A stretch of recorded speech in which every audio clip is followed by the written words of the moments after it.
जादुई सिलाई मशीन। सुंदरपुर नाम के गांव में एक राम नाम का किसान अपनी पत्नी गीता और दोनों बच्चों के साथ रहा करता था। उसके दोनों भी बच्चे बहुत ही होशियार थे। एक का नाम था अर्जुन और दूसरे का नाम था शिवानी। अर्जुन का क्लास में हमेशा पहला नंबर आया करता था, इसीलिए उसके माता पिता बहुत खुश थे। शिवानी भी अच्छे गुणों से हमेशा पास हुआ करती थी। अब अर्जुन की 12वीं की परीक्षा हुई थी, तभी अर्जुन अपने पिता से, पिताजी, मैं 12वीं के बाद डॉक्टर की पढ़ाई करना चाहता हूँ। बेटे, डॉक्टर बनने के लिए बहुत फीस लगती है, हम इतने पैसे कहाँ से जमा कर पाएंगे? पिताजी, मुझे इतने अच्छे मार्क्स मिले हैं, सभी को नहीं मिलते। तुम्हारी बात तो सही है बेटे, मगर हम इतने पैसों का इंतजाम कहाँ से करेंगे? पिताजी, अगर आप हमारे खेती पर थोड़ा कर्जा ले लेते तो मेरा काम हो जाता। वैसे भी जब मैं डॉक्टर बन जाऊंगा तो आपको इन सब की क्या जरूरत पड़ेगी? राम ये बात सुन दुविधा में पड़ जाता है और खेती पर साहूकार से कर्ज ले लेता है। अब उन पैसों से राम अर्जुन की एडमिशन करवा देता है। अर्जुन पढ़ाई करने में व्यस्त हो जाता है। जमीन पर कर्जा लेने के कारण राम को अब रातों को नींद नहीं आया करती थी। वो हमेशा सोच में डूबा रहता था। एक दिन गीता राम से, अजी, अब ऐसा कब तक सोचते रहोगे? हमारा बेटा डॉक्टर बन जाने के बाद सारी समस्या अपने आप खत्म हो जाएगी। गीता, तुम्हारी बात सही है, मगर अर्जुन ने खेती का कर्जा नहीं चुकाया तो हम क्या करेंगे? हमारी बेटी शिवानी का क्या होगा? आप ऐसा कैसे सोच सकते हैं? हमारा बेटा ऐसा कर ही नहीं सकता। आप खामखा चिंता कर रहे हैं। ये सब बातें दरवाजे के पीछे छुपी शिवानी सुन लेती है। शिवानी की पढ़ाई और अर्जुन की पढ़ाई में राम को बहुत मेहनत करनी पड़ती थी।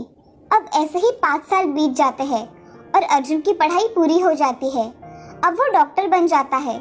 एक दिन राम अर्जुन से, बेटा अर्जुन, अब तुम डॉक्टर बन गए हो। मैं सोच रहा था खेती के ऊपर जो कर्जा लिया था उसे हम चुका देते हैं।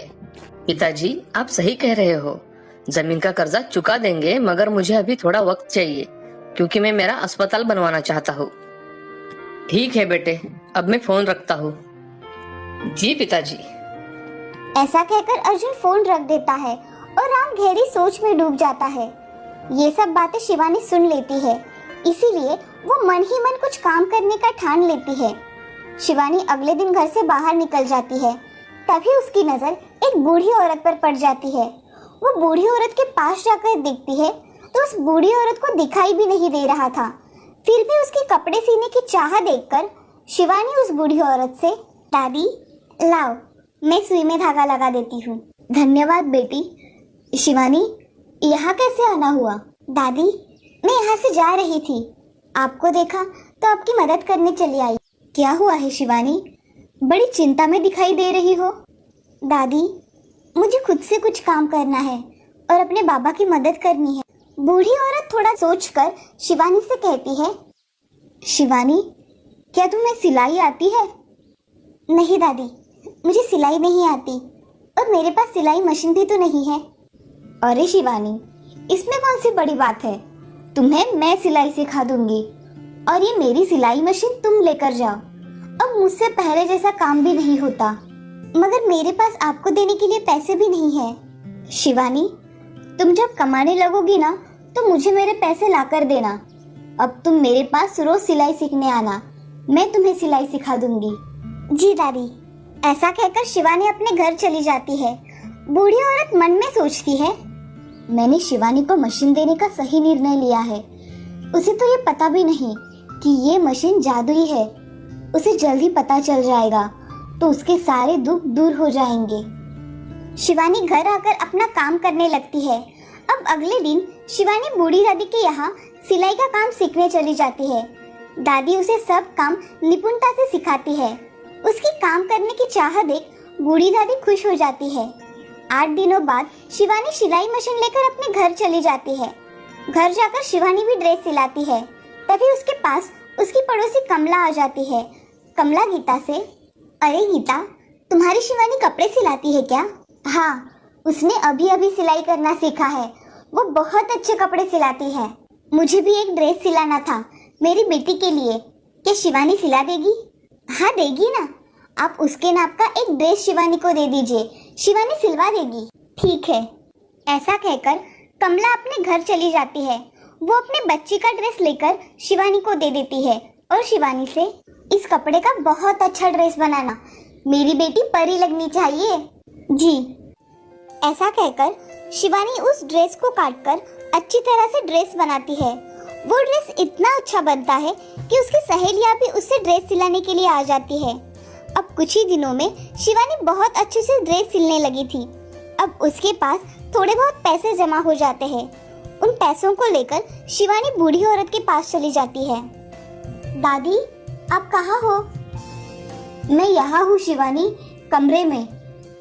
शिवानी कमरे में चली जाती है और बूढ़ी दादी को कुछ पैसे देकर कहती है, दादी, ये मैंने कुछ पैसे जमा किए हैं, ये लो सिलाई मशीन के पैसे, बाकी के बाद में दे दूंगी। शिवानी, मुझे इन पैसों की कोई जरूरत नहीं है, तुम इसे अपने पास ही रखो और मैं तुम्हें एक राज की बात बताने वाली हूँ, वो ध्यान से सुनना। क्या बात है दादी? शिवानी, मैंने तुम्हें जो मशीन दी है वो जादुई मशीन है। तुम उसके सामने रात को कपड़े काट कर रख दो, सुबह सब कपड़े सिलवा के तैयार हो जाएंगे। मगर अब तक तो ऐसा कुछ नहीं हुआ दादी। क्योंकि अब तुम काम में निपुण हो गई हो, कमाने के काबिल बन गई हो, इसीलिए मैंने तुम्हें ये बात अब बताई है। आज से सिलाई मशीन तुम्हारी सहायता करेगी। धन्यवाद दादी, आपने मेरी बहुत मदद की है। जाओ और अपना काम करो। जी दादी। ऐसा कहकर शिवानी अपने घर चली जाती है। घर जाकर रात के समय शिवानी उस मशीन के सामने एक कपड़ा रख देती है और सोने चली जाती है। सुबह जब शिवानी उठती है तो उस कपड़े का ड्रेस सिला के रखा हुआ था। अब शिवानी ऐसे ही बहुत सारे ड्रेस सिलाया करती थी। उसके सिलाए हुए ड्रेस सभी को बहुत पसंद आया करते थे। अब शिवानी की ड्रेस देख एक दिन स्कूल की प्रिंसिपल उसे बुला लेती है और शिवानी से, शिवानी, मैंने सुना है तुम बहुत अच्छे ड्रेस सिलाती हो। जी मैडम, जिसको जैसे ड्रेस चाहिए मैं वैसे ही सिला के दे देती हूँ। शिवानी, इस साल स्कूल के बच्चों की ड्रेस की ऑर्डर मैं तुम्हें देना चाहती हूँ, क्या तुम कर पाओगी? हाँ मैडम, मैं कर लूँगी, आप सिर्फ मुझे कपड़ा दे देना। ठीक है, कपड़ा तुम्हें कल मिल जाएगा और काम हो जाने के बाद पैसे मिलेंगे। ठीक है मैडम। शिवानी वहाँ से चली जाती है। अगले दिन शिवानी को स्कूल से ढेर सारे सिलने के लिए कपड़े मिलते हैं। शिवानी उन कपड़ों को काटने लगती है। कुछ समय बाद शिवानी बहुत सारे कपड़े काटकर सोने चली जाती है। सुबह जब शिवानी उठती है तो उसे सारे कपड़े सिले हुए दिखते हैं। उसके सारे कपड़े 5 दिन में सिलाकर तैयार हो जाते हैं। तभी शिवानी वो कपड़े स्कूल में दे आती है। प्रिंसिपल मैडम उसे अपने कैबिन में बुलाकर, शिवानी, तुमने इतने सारे कपड़े इतने कम समय में सिला के दिए, ये लो तुम्हारे सिलाई के पैसे। धन्यवाद मैडम। शिवानी पैसे लेकर घर चली जाती है और घर आकर अपने पिताजी को वो पैसे देती है। शिवानी अपने पिताजी से, पिताजी, ये लीजिए पैसे, स्कूल के कपड़े सिलवा के मिले हैं, इससे थोड़ा कर्जा चुका दीजिए। शिवानी बेटा, मैं तुम्हारे ये पैसे नहीं ले सकता, मैं मेहनत करके कर्जा चुका दूंगा, तुम उसकी चिंता मत करो। नहीं पिताजी, ये पैसे आप ले लीजिए और साहूकार को दे आइए। मगर शिवानी, आप ये पैसे ले रहे हैं। ऐसा कहकर शिवानी उनके हाथ पर पैसे थमाकर वहाँ से चली जाती है। अब शिवानी अपने पिताजी का कर्जा चुका देती है और कुछ समय बाद अपना घर अच्छी तरह से सजाती है। उसके घर में सारी वस्तुएं थी जिसकी उन्हें जरूरत थी। ये सब देख सभी लोग आश्चर्यचकित हो जाते हैं। एक दिन अर्जुन घर आ जाता है। उसका घर देखकर वो खुद हक्का बक्का रह जाता है। उसका घर अब एक हवेली जैसा दिखाई देता है। तभी अर्जुन अपने पिताजी से, पिताजी, क्या ये हमारा घर है? हाँ अर्जुन, ये हमारा घर है। इसे शिवानी ने अपनी मेहनत से इतना बड़ा किया है। क्या शिवानी ने? हाँ अर्जुन, तुमने तो कठिन समय पर मुंह फेर लिया था, अब आए हो तुम, अब याद आई है तुम्हें हमारी। ये सब सुन अर्जुन को अपनी गलती का एहसास हुआ और उसने अपने पिताजी की माफी मांगी। पिताजी, मुझे माफ कर दीजिए।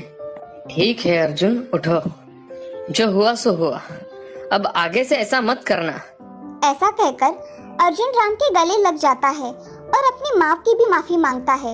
इस तरह से जादुई सिलाई मशीन ने शिवानी की और उसके पिताजी की सहायता की। इस कहानी से हमें ये सीख मिलती है कि हमेशा मेहनत करनी चाहिए। मेहनत का फल हमेशा मीठा होता है। अगर काम करने की चाह हो तो रास्ता अपने आप दिखाई देता है।